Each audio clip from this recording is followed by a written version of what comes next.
మీ అనుభవం కావచ్చు, మీ నాన్నగారి ద్వారా మీరు నేర్చుకున్న నిబద్ధత ఇవన్నీ హెల్ప్ చేస్తున్నాయి. ఒక 20 నెలల్లో వస్తుంది మీ ప్రభుత్వం వచ్చి.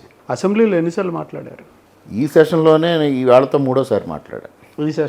ఈ సెషన్లోనే అంటే డిఫరెంట్ సబ్జెక్ట్స్ 3 కూడా.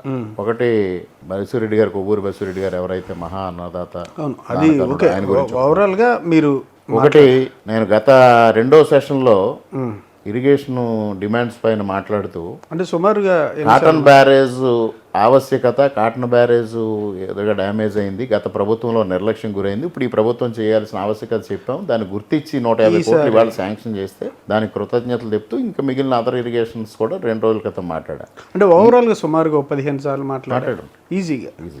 గత ఎమ్మెల్యే గారు ఎన్నిసార్లు మాట్లాడారు? నాకు తెలిసి ఒక 3 సార్లు 0 అవర్లో మాట్లాడారు. 0 అవర్ అంటే జనరల్గా డైలీ 0 అవర్ ఉంటుంది.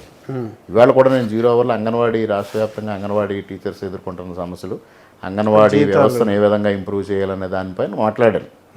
దానికి తప్పనిసరిగా ఉదయం పూట లేకపోతే ముందు రోజు స్పీకర్ గారు అనుమతి తీసుకోవాలి, మన పేరు నమోదు చేసుకోవాలి. కానీ జనరల్గా స్పీకర్స్ ఏం చేస్తారంటే సెషన్ అంతా జరిగిన తర్వాత, ఆ సెషన్ 10 రోజులు జరిగినా, నెల రోజులు జరిగినా, కొంతమంది శాసనసభ్యులు ఒక్కసారి కూడా మాట్లాడరు.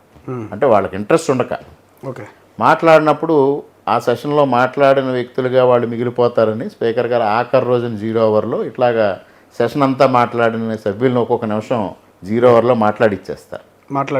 మళ్ళీ అక్కడ అది అపప్రద వస్తుందని. అట్లాగా ఆయన్ని అవకాశం ఇచ్చినప్పుడు మాత్రం 2 సార్లు ఎన్నిసార్లు నా మీద ఆరోపణలు చేస్తూ మాట్లాడారు.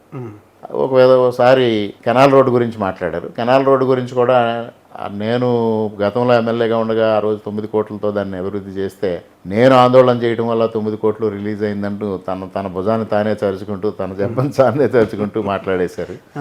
ఇంకొకటి RSKల గురించి ఏదో ఒకసారి మాట్లాడారు. అంతకు మించి వారు మాట్లాడిన